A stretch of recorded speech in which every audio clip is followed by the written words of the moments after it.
E aí, pessoal, está começando o boletim semanal, onde a gente traz as principais informações do mundo esportivo, cada um com o seu respectivo esporte. E antes de mais nada, eu gostaria de informar vocês que o Guilherme Barcelos, que tomava conta do basquete, ele teve que sair do projeto por questões pessoais. A gente torce aí pelo sucesso dele. Quem sabe ele possa retornar mais para frente aí. E a gente vai seguindo aí firme e forte com o projeto. Hoje eu tenho aqui o Bruno Camargo. E aí, galera? Caio Torres. Fala, pessoal, beleza? E Vitor Recla. E aí, galera?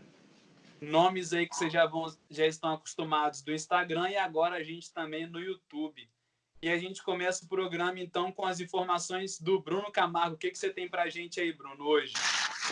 Então, André, começou a temporada da Fórmula 1, né? Recomeçou depois da paralisação, com bastante polêmica aí com a Mercedes e a RBR tendo uma discussão sobre o novo sistema de direção da Mercedes, o DED, que é um sistema bem interessante. Ele ajuda na cambagem das rodas, dá mais aderência nas retas, só que foi um recurso que foi tido como algo considerado meio que uma trapaça pelos chefes da RBR e rolou uma polêmica aí.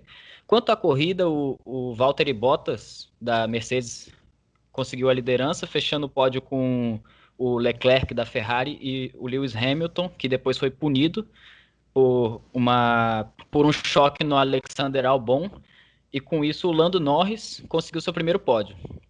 Foi uma corrida bastante pegada e teve também muitas saídas, 9 no total, 9 abandonos, entre eles o Max Verstappen, da RBR, e a grande decepção foi o Vettel, né, que já tinha vindo com dificuldades nos treinos e ficou só em 10º.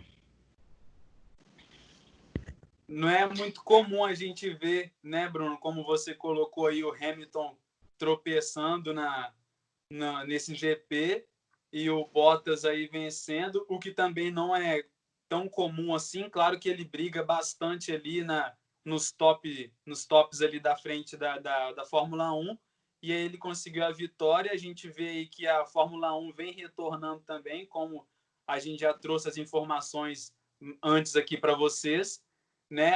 A Fórmula 1 retornando e aí o Bottas vencendo esse GP da Áustria. Temporada voltou com mais do mesmo, né? Mercedes continua dominando aí, só que agora realmente uma relativa surpresa, né? A gente sempre espera que o Hamilton que chegue na ponta, mas dessa vez foi o Bottas. O Hamilton já tinha gerado, inclusive, mais uma treta entre a RBR e a Mercedes, porque eles estão querendo provar que ele fez uma... como eu posso dizer? Uma outra atitude como essa, digna de punição nos treinos. Só que até agora... Uma irregularidade, podemos assim dizer. Isso, exatamente. Mas aí também outra decepção, o Vettel, né, que a gente sempre espera que também dispute as primeiras posições, mas vem em declínio, acho que, na minha opinião, desde que chegou na Ferrari. Não vem sendo aquele Vettel da RBR. Sim, e vale destacar também que o Lewis Hamilton pediu para a Mercedes mudar a cor do carro, né? Antigamente era prata e agora está passando a ser preto em prol da luta contra o racismo. Então o Lewis Hamilton montou muito bem, juntamente com a Mercedes, em ter essa atitude, né, nessa luta tão importante que estamos vivendo nos últimos dias e sempre vivemos, né? A gente percebe que em todos os setores do esporte vem tendo essa preocupação com essa questão tão importante que é a luta contra o racismo. E foi outra coisa que chamou atenção também, porque dos 20 corredores, 14, né, se ajoelharam em protesto, né, fazendo o sinal que representa, né, a luta pelo racismo, e 6 não se manifestaram, mas depois das redes sociais eles disseram que cada um tem seu jeito de manifestar e as atitudes deles, eles acham que valem mais do que propriamente aquele ato, assim, né? E outra coisa também, falando de Hamilton, foi outro incidente que ele se envolveu com o Albon, que no GP do Brasil do ano passado, eles também se envolveram no acidente e Hamilton também foi punido, e o Albon gerou uma polêmica assim, porque ele, no rádio lá, depois que aconteceu o incidente, ele chamou o Hamilton de mal perdedor, então tá tá criando um conflito, assim, entre os dois, bem bacana, assim, se for dentro dos parâmetros do esporte, né, é bem legal sempre ter essa rivalidade entre os dois corredores. Pra gente que tá vendo, é bom ter uma rixazinha de vez em quando, né? Umas tretazinhas, é legal. Dá uma ainda emoção, mais que já é emocionante e deixa a temporada que vai ser curta, né? Então, quem tropeçar menos tem mais chance de vencer a temporada este ano. Ainda mais que a RBR está chegando como segunda força na corrida, né, ultrapassando a Ferrari. Então, esse páreo entre Mercedes e RBR, Hamilton e o Albon, vai ser uma briga boa nos próximos GPs, com certeza. A RBR deu muito azar, né? Perdeu os dois carros, o Verstappen e o Albon, na última corrida. E um fato curioso que desde 2010, desde 2000, na verdade, não tinha tantos carros quebrados assim. Eu pesquisei os números e um recorde que teve foi no GP da Austrália, que 11 carros quebraram e abandonaram a corrida. Dessa vez foram 9, como o Bruno falou, e isso já tinha acontecido em 2010 e voltou a se repetir, e gera uma incógnita, assim, né, porque essa questão da pausa aí, da paralisação, que atrasou o início da temporada, e vê aí com maus olhos, assim, para a questão, a técnica, né, parte mecânica dos carros. E realmente Quanto foi uma essa corrida típica. rixazinha não é algo tão comum da gente ver assim, né, dentro do esporte, que é a Fórmula 1, do automobilismo, mas desde que seja de forma saudável, como o Vitor colocou aí, é muito bacana da gente ver essa briga entre os atletas aí de forma saudável. E sobre o Lewis Hamilton também, ele que foi às ruas, né, também protestar lá nos Estados Unidos. Sim. Sobre o Black Lives Matter lá, essa luta contra o preconceito e tudo mais. E a gente torce aí também para que esse preconceito possa diminuir. Infelizmente, ele ainda é muito presente na nossa sociedade, no mundo inteiro, mas a gente torce para que isso venha a acabar algum dia aí. E a gente vai dando sequência, então, a Bruno deixou as informações aí sobre o automobilismo e agora a gente segue com o Caio Torres. O que você trouxe para a gente, Caio? Então, Greg, no último boletim semanal eu trouxe um resumão dos campeonatos estaduais e agora eu vou falar um pouco dos campeonatos nacionais. A CBF confirmou a volta do Campeonato Brasileiro para o dia 9 de agosto. A data já está definida e os campeonatos Série B e Série C do Brasileirão eles deverão começar um dia antes, no dia 8 de agosto. E a Copa do Brasil está para retornar no dia 26 de agosto. A CBF tem esse objetivo para organizar o calendário das competições nacionais para a Copa do Mundo de 2022. Porque como o nosso calendário agora está bem longo por causa dessa paralisação, provavelmente o Brasileirão de 2020 deve acabar só em fevereiro. E assim que em fevereiro de 2021. E assim que o Campeonato Brasileiro tiver o seu encerramento, já vai começar os campeonatos estaduais na última semana de fevereiro. E a CBF quer começar o Brasileirão de 2021 na primeira semana de março, para conseguir terminar a competição de 2021 em dezembro, na primeira semana de dezembro, para conseguir manter esse calendário padrão que a gente vem vendo sempre, né? Que é as férias em dezembro e a pré-temporada em janeiro. E questão também porque a Copa do Mundo de 2022 ela será em novembro. Então, a CBF ela quer que o Campeonato Brasileiro de 2022 acabe antes de novembro. Então, para isso, ela tem que acelerar o calendário de 2020, que já está atrasado, acelerar mais ainda o calendário de 2021, para em 2022 conseguir ter uma ordem, para conseguir acabar a competição antes. Já o futebol feminino, a CBF também definiu uma data de retorno para o Brasileirão Feminino, será no dia 26 de agosto, com o retorno do Brasileirão da Série A1. A CBF está querendo deixar o feminino voltar depois do futebol masculino, porque ela quer fazer uma análise do futebol masculino primeiro, para saber como que vai ser essa questão de logística quanto à segurança das atletas e da comissão técnica e demais. Porque como no futebol feminino, infelizmente, essa parte financeira é muito menor que a masculina, muitas atletas não têm plano de saúde com o clube, como a maioria dos jogadores masculinos tem. Então a CBF tem essa preocupação de querer ver como vai ser o retorno do futebol masculino para trazer o mesmo padrão do masculino para o feminino. Então, por isso que é essa diferença de datas, né? Já que o brasileiro masculino começa dia 8 e o feminino começa dia 26. Já o brasileiro, a Série A2 vai começar no dia... Só um minutinho. No dia 30. Essas são as informações do futebol feminino e do futebol masculino também. Só fazendo uma pequena correção, pessoal, rapidamente, eu falei que o Lewis Hamilton tinha ido às ruas nos Estados Unidos, mas, na verdade, ele foi às ruas em Londres no protesto contra o racismo. Só fazendo essa pequena correção aí. E sobre o futebol feminino, infelizmente, como o Caio falou, não tem um poder financeiro tão grande quanto o masculino. Muitas atletas, inclusive, não têm nem carteira assinada pelos clubes, e isso é um grande problema, né, que infelizmente não foi ainda reparado. E quanto ao retorno do futebol masculino, também teve muito embate, né, com a Federação Paulista ali sobre o retorno do Paulistão, a questão do calendário, mas a CBF bateu o pé, bateu o martelo ali e cravou que o Brasileirão vai retornar sim, independentemente desse embate que teve aí com o Paulistão e, salvo engano, com o Catarinense. Alguém... É isso mesmo, né? Tá previsto para começar hoje, né? Dia 8. O Catarinense? Isso, 8 de julho seria a data de reinício, mas também não foi falado mais nada, né? Pois é, a gente torce para que o retorno seja da melhor forma possível, né? Que todos os protocolos sejam devidamente seguidos. A gente sabe que nos campeonatos europeus os protocolos estão sendo seguidos de forma rígida, e aqui no Brasil a gente torce para que esses protocolos também sejam seguidos corretamente.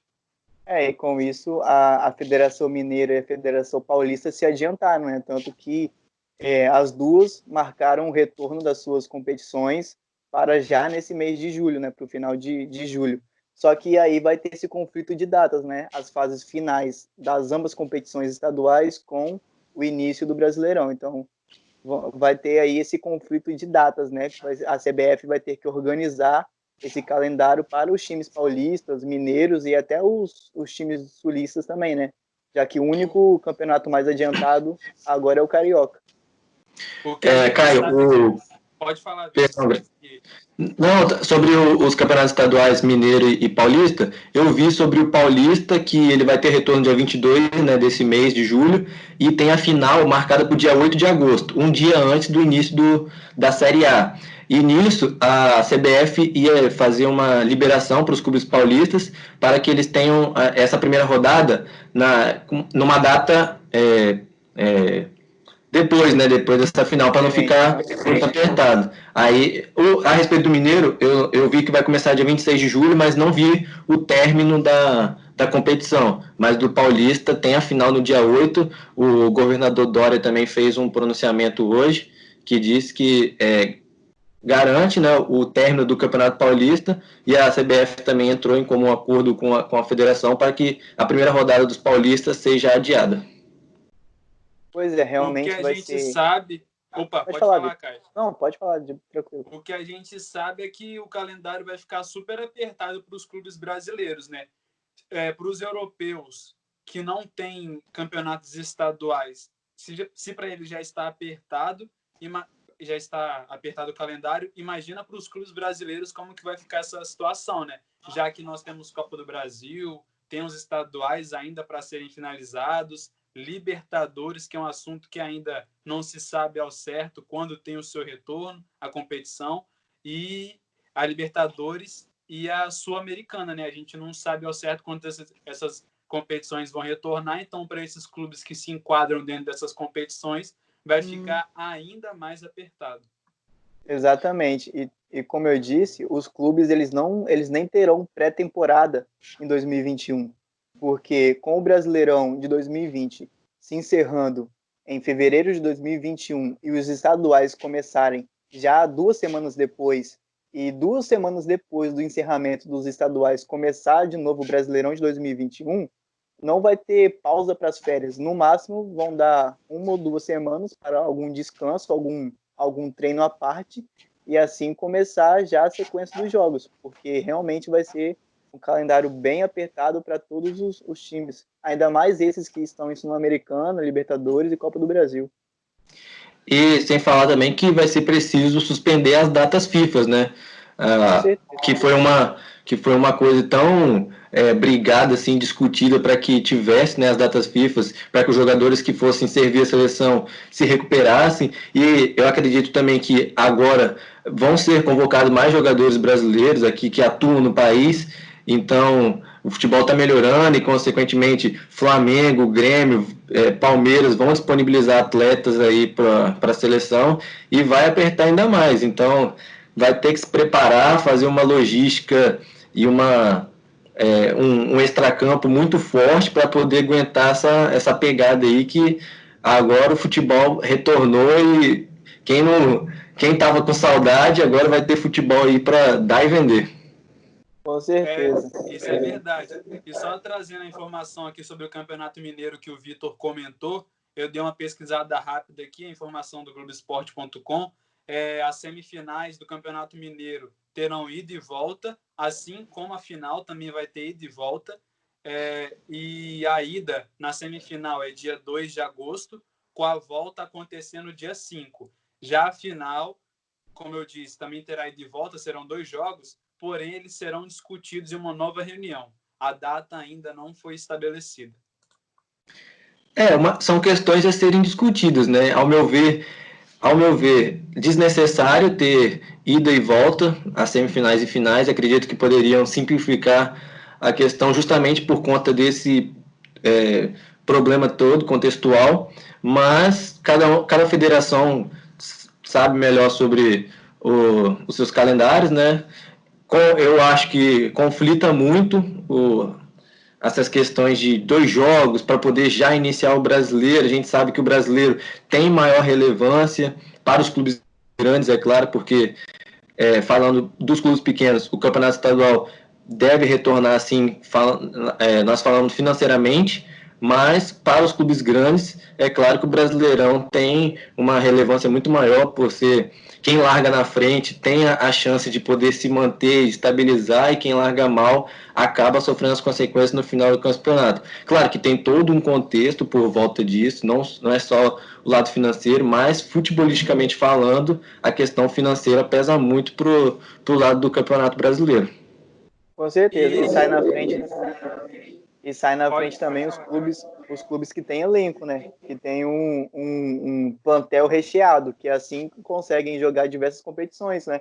Já que vamos ter partidas simultâneas, provavelmente domingo, quarta, sábado, quinta. Então, realmente vai ser... E ainda ter que dividir jogos com a Copa do Brasil e com a Libertadores Sul-Americana. Então, realmente... Fora as viagens, né? Exatamente, que o nosso Brasil é uma terra muito grande, né? Então, por exemplo, um time carioca sair do Rio e ir para o Sul, em Porto Alegre, jogar contra o Grêmio, contra o Inter, ou depois subir para o Ceará, realmente vai ser uma logística bem complicada. Então, realmente, times que têm elenco, como Palmeiras, Grêmio, Internacional, Flamengo, saem na frente nesse quesito. E podem se destacar, né? É justamente sobre isso que eu ia comentar. A questão financeira, como o Vitor falou, a questão dos elencos enxutos dos clubes menores, a questão também do preparo físico dos atletas, são muitas questões que envolvem, aí, como o Vitor falou, e a gente fica na torcida para que dê tudo certo, porque a gente sabe que na Europa já tem diversos atletas aí se lesionando, mas a gente torce para que os atletas aqui no Brasil possam ter o preparo mais rápido possível, assim, de forma adequada, para que dê tudo certo quando eles entrarem em campo, né? Porque não tem jeito, né? Agora, perdão, Caio, perdão. Não, pode falar, pode continuar. Não, a questão agora é se preparar, porque o retorno do Brasileirão já é realidade, não tem jeito. Os clubes que não queriam vão ter que se adaptar e se estruturar para poder manter esse fim de ano. E é isso. Eu acho que a palavra agora para os clubes é preparação financeira, física, em geral, preparar para pegar essa maratona de jogos. E a gente Sim, a sabe, né, gente Vitor, que. Opa, pode perdão. continuar, Pode Bruno. continuar, Pode cara? falar. Obrigado. A gente sabe, né, Vitor, que organização não é muito forte dos clubes brasileiros, infelizmente, e vai botar em prova muito o planejamento e a organização, que nós sabemos que são poucos os clubes que têm, como o Caio citou, Palmeiras, Grêmio e Flamengo são os que estão mais organizados financeiramente, têm elencos melhores, mas nós sabemos que do resto do Brasil não é assim. E Então, isso tudo é difícil a longo prazo, né? Imagina a curto prazo, de imediato, assim, essa questão de rapidamente ter que desenvolver um planejamento super eficaz. Quanto tempo o Flamengo precisou para fazer um planejamento igual foi durante 2019, né? Então, eu acredito ser praticamente impossível para os clubes que têm menos condições financeiras, né? Exatamente, a gente sim, sabe que são muitos clubes que estão endividados aí e é até preocupante, né? Clubes podem entrar em falência, podem ter crises financeiras e não sei como é que vai ser. Vamos ver o decorrer da situação. mas também a gente tem que lembrar que podemos ter algumas surpresas no campeonato, né? Como o Red Bull Bragantino, eles têm uma estrutura boa, é um clube de menor expressão aqui no estado, quase aqui no estado, no Brasil, quase ninguém conhece, mas como por exemplo, ele só tem a competição, a Copa do Brasil e o Brasileirão, se eles abrirem mão de uma, eles podem focar, como por exemplo, só no Brasileirão, e com isso eles podem tirar pontos dos times grandes que vão utilizar o elenco reserva, né? E com isso eles podem surpreender e conseguir um G4, um G3 ou até mesmo ficar algum tempo na liderança. Então, realmente, além desses clubes com maior expressão, que tem organização e tudo mais, podemos ter algumas surpresas com os clubes de menor expressão, né? Então foi isso, pessoal, as informações aí do retorno do Brasileirão, tanto masculino quanto feminino, Série A, Série B, Série A2, no caso do feminino. E a gente fica na guarda aí do retorno das competições e claro que a gente vai manter vocês sempre informados sobre essas competições aqui no Brasil e no mundo inteiro também, como a gente já vem trazendo para vocês. Agora a gente dá sequência ao boletim com as informações do Vitor Recla.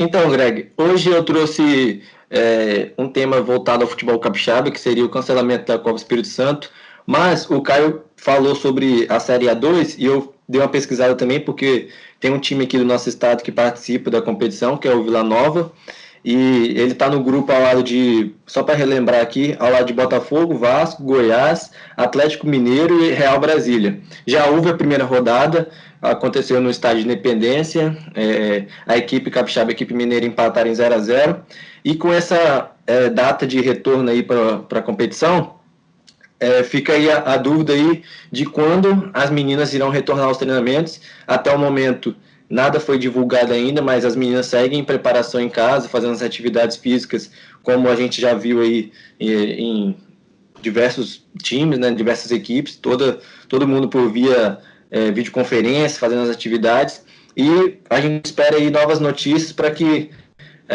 saibamos, né, quando as meninas irão retornar para começar a se preparar, porque é uma competição muito importante e daria uma repercussão muito grande, uma visibilidade ainda maior para o nosso estado. Aí as meninas são inúmeras vezes campeãs capixabas, né, dominam o território estadual e agora querem mostrar sua força no cenário nacional. São grandes equipes que tem no grupo, né, vamos botar aí Vasco, Goiás, Atlético Mineiro, o próprio Botafogo. Então já são equipes de tradições, de expressão no futebol brasileiro e que dá para as meninas brigarem de igual para igual e conseguir uma vaga para o mata-mata aí, para quem sabe sonhar com acesso à elite do campeonato. Exatamente. O Vila Nova tem ganhado bastante repercussão aqui no estado e fora também, como o Vitor falou. Inclusive, pessoal, só lembrando a todos aí que amanhã a gente vai estar disponibilizando para vocês esse boletim antes da live, então vocês fiquem ligados porque amanhã, quinta-feira, vai ter uma live com a atleta do Atlético Mineiro, inclusive, que é do grupo do Vila Nova. Então, é um grupo bastante forte. A gente vai abordar todo esse assunto aí do Brasileirão Série A2 e ela vai trazer aí para a gente os seus comentários a respeito. Mas a gente também torce, né, para que as atletas aí do Espírito Santo possam ter uma grande repercussão aí, possam fazer um bom campeonato na Série A2 do Brasileirão Feminino e que possam conquistar o acesso, né? Pois é, Greg. E falando daqui do nosso futebol local, mais no âmbito masculino, não vai ter a Copa Espírito Santo, foi cancelada, determinado pela federação junto aos clubes, e por conta do calendário apertado, né, já que julho, eles não veem julho e agosto como meses viáveis para o retorno da competição, então é previsto só para setembro, após setembro, né, o início de setembro, e mais alguns clubes como o Rio Branco gostariam que retornasse só em novembro por conta da torcida e tal, para aproximar o torcedor capixaba ao estádio, aos jogos, e ver com bons olhos o retorno somente em novembro.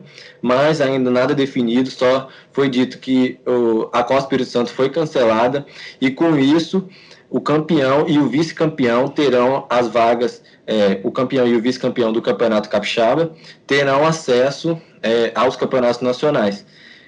O vice-campeão vai ter vaga na preliminar da Série D e na Copa Verde de 2021. O campeão, a gente já sabe também que o Espírito Santo perdeu uma força no ranking nacional e também vai disputar a preliminar da Série D, mas também vai ter sua participação na Copa do Brasil no ano que vem, que visto aí o Vitória esse ano, que passou pelo CSA e deu trabalho ao Figueirense, conseguiu uma verba que a Copa do Brasil, a competição milionária do nosso calendário, proporciona aos clubes, e com isso vem se reestruturando e é um dos candidatos a conquistar essa vaga novamente. E eles têm mantido uma boa sequência, pelo menos antes da parada, né, da pandemia. O Vitória não perdeu nenhum jogo do Capixabão, eles são invictos, 100% de aproveitamento. Com certeza eles vêm muito forte para conseguir mais uma vaga no Campeonato Nacional. E essa questão da Copa do Espírito Santo, eu acho que foi uma decisão acertada da federação junto com os clubes, né? Até pelo fato do nosso calendário apertado, como você realmente disse. E isso tende a fazer os jogos do Capixabão serem mais animados, né? Serem mais disputados, porque antigamente só o campeão do Capixabão que tinha o acesso e o campeão da Copa do Espírito Santo, agora com até o finalista tendo a possibilidade de disputar a preliminar, faz com que os clubes tenham mais ganância de vitória, mais vontade para chegar à final, né? Então, com certeza vão ser jogos bem emocionantes e bem disputados, e a torcida do Espírito Santo, Capixaba, só tem a ficar feliz com o desempenho de seus determinados clubes. Não, Rio Branco e Desportivo vai pegar fogo, né? Se já era um clássico que já tinha aquele algo a mais, agora valendo essa possibilidade de ir para os finalistas, né? Então vai ser ainda mais jogado, vamos dizer assim, né? Então essas decisões foram... Perdão, cara. E ainda ter o gostinho de eliminar o maior rival, né? De tirar ele de uma possível disputa de um campeonato nacional. Então realmente tem para ser um dos melhores jogos dos últimos tempos aqui no estado. Pois é, e essa decisão de cancelar a Copa Espírito Santo aconteceu tudo de forma virtual, né, que é o meio que todos estamos encontrando de resolver as nossas questões, e decidiu isso, decretou mesmo que julho e agosto não tem condições de retorno, justamente a gente sabe das condições capixabas aqui, as financeiras que pesam bastante, não são todos os clubes que têm esse fator financeiro elevado, e realmente só volta o estadual após o mês de setembro. Vamos esperar aí, nos próximos boletins a gente vai trazer mais notícias para falar realmente se vai surgir alguma nova novidade sobre a questão do retorno do nosso futebol. O mais importante, a gente tem que... O mais importante não, mas é importante lembrar a galera também que o leitura de jogo se faz presente nos jogos do Campeonato Capixaba, e na medida do possível a gente vai fazer um esforço para que, seguindo todas, né, as orientações de segurança e de saúde, a gente possa estar presente também na cobertura desses jogos e trazer tudinho para vocês, entrevistas, lances e comentários aí para vocês, uma análise sobre o Campeonato Capixaba, e que sejam jogos emocionantes, mesmo como o Caio falou, para que a gente possa estar lá vivenciando esse momento tão importante do futebol capixaba, que os clubes possam se dar muito bem também, tanto na Copa Verde quanto na Copa do Brasil, os clubes que alcançarem essa meta aí e que dê tudo certo para o retorno do futebol capixaba também. A gente dá sequência agora no boletim, finalizando comigo mesmo com as informações do voleibol. Eu já comentei com vocês no primeiro boletim sobre do Sesc Rio de Janeiro no quesito masculino, na modalidade masculina. O feminino segue firme aí na Superliga, porém o masculino acabou sendo extinto, e aí com isso abriu uma vaga na Superliga, na elite do voleibol brasileiro. E aí o América Vôlei recebeu o convite para voltar à elite, o América, que tinha sido rebaixado para a Superliga B, e aí o América, que é de Montes Claros, recebeu esse convite para retornar. A CBV, que entrou em contato com o clube, a Confederação Brasileira de Vôlei, para poder ocupar essa vaga. É importante lembrar que para o América retornar à elite, ele deve cumprir o fair play financeiro, que também existe dentro do voleibol. Todos sabem que no futebol o fair play financeiro se faz bastante presente, e no voleibol ele também existe, e ele exige que os atletas da última temporada assinem um documento apresentado pelo clube comprovando não haver nenhum débito pendente. Porém, existe sim um débito presente no América, segundo a reportagem do jornal O Tempo. Existem valores que ainda não foram repassados aos atletas da temporada passada. E com isso, caso o América não venha a debitar, né, esse valor pendente aos atletas, até o dia 15, foi estabelecido para o clube que eles têm até o dia 15 para regularizar a situação. Caso eles não venham a regularizar, outros clubes estão aí na lista aguardando para poder subir a elite do voleibol brasileiro. São eles Denk Maringá, que é do Paraná, e o Ribeirão Preto, que é de São Paulo. Porém, a gente não tem a certeza ainda se esses clubes permanecerão com o projeto do vôlei, se eles vão dar sequência para poder jogar as competições aí que nós temos aqui no Brasil do voleibol, por questões financeiras e por falta de garantia da sequência do projeto. Então, se ambos os clubes não puderem participar, ainda assim existem mais 2 na lista de espera, que é o Ponta Grossa, também do Paraná, recém-rebaixado, que é prioridade, e também o Anápolis, que é de Goiás, que é o 3º colocado da Superliga B, que pode pintar aí na elite do voleibol brasileiro.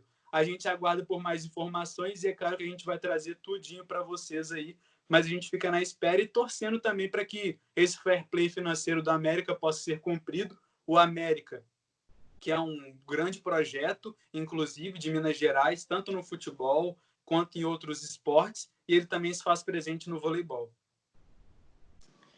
É um fator muito importante a questão dessa resolução aí desse problema, que é o fair play financeiro, porque você dá condições e garantias aos atletas, né? Então, não adianta nada você só querer que os atletas joguem, não tem nenhuma garantia por fora, que a gente sabe que o fator financeiro pesa bastante na vida dos atletas, e o vôlei já é um esporte que tem essa questão financeira em desvantagem, assim, vamos dizer, e que a gente sabe que ótimas gestões geram ótimos resultados, né? Então, a gente cansou de ver no feminino o Sesc Rio vencendo, o SESI, no masculino o Sada Cruzeiro, né? O Minas também chegando forte aí nas competições, mas tudo porque tem uma gestão que permitem que os atletas estejam somente focados dentro das quadras, né? Porque a gente sabe que esse fator extra aí, esportivo, pesa muito na vida dos atletas. E um dos exemplos assim que a gente vê, Greg, é a questão mesmo do Botafogo, né? Que o Clube Carioca venceu a Superliga em 2019, né? E a Superliga B e tinha as condições de acesso, mas por falta de investimento, né? Não pôde participar da elite. É justamente sobre isso que eu ia comentar, Vitor, porque a gente sabe que no vôlei é comum acontecer isso, algum projeto surgir, ele dá sequência com grandes atletas, porque a gente sabe que aqui no Brasil sempre está tendo novos jovens surgindo aí, principalmente com esses projetos sociais que permeiam o mundo do voleibol. Então a gente tem uma gama enorme de jovens atletas aí se apresentando para o mundo do voleibol, subindo para as elites. mas infelizmente esses projetos às vezes não conseguem dar sequência por questões financeiras. Mas a gente fica na torcida, é claro que eu falei que a gente torce para que o América possa cumprir essa questão do fair play financeiro, não desmerecendo os outros clubes que se fazem presente nessa lista, que também são clubes de grande força aí na Superliga B, como a gente sabe, mas a gente torce para que essas questões financeiras que permeiam o mundo do voleibol possam ser resolvidas o quanto antes e que dê tudo certo aí para o retorno de algum desses clubes para a elite do voleibol brasileiro. Greg, você falou de surgimento de novos atletas, né? A gente vê as competições, jogos escolares, né, que são muito importantes, assim, que revelam muitos atletas aí que podem. Vamos botar aqui o exemplo do Paulo André, né, do atletismo. Ele fazia competições escolares e a partir disso o clube que ele se encontra hoje deu condições para que ele pudesse atuar de forma efetiva e participar, e isso já não acontece tanto assim no vôlei, né, e entre outros esportes, é claro, também, porque os clubes não têm esse suporte para dar aos atletas, né, o que dificulta aí o surgimento, e essa falta de a questão financeira pesa muito para que o clube dê sequência e eleve o seu nível, né? Exatamente. Então é isso, pessoal. Nós vamos ficando por aqui com mais um boletim semanal. Aguardamos vocês na semana que vem. Estaremos disponibilizando o boletim aí para vocês no YouTube. E fiquem de olho nos nossos stories, porque é lá que a gente informa tudo para vocês sobre o boletim, quando ele vai estar disponível para vocês acompanharem. Valeu, Bruno Camargo. Valeu, Greg. Valeu, galera. Muito bom estar aí com vocês. Obrigado, Caio. Muito obrigado, gente, e até a próxima. E obrigado, Vitor Recla. Obrigado a todos. Valeu, galera. Até a próxima. É isso aí, pessoal. Vamos ficando por aqui. Até a próxima. Um abraço.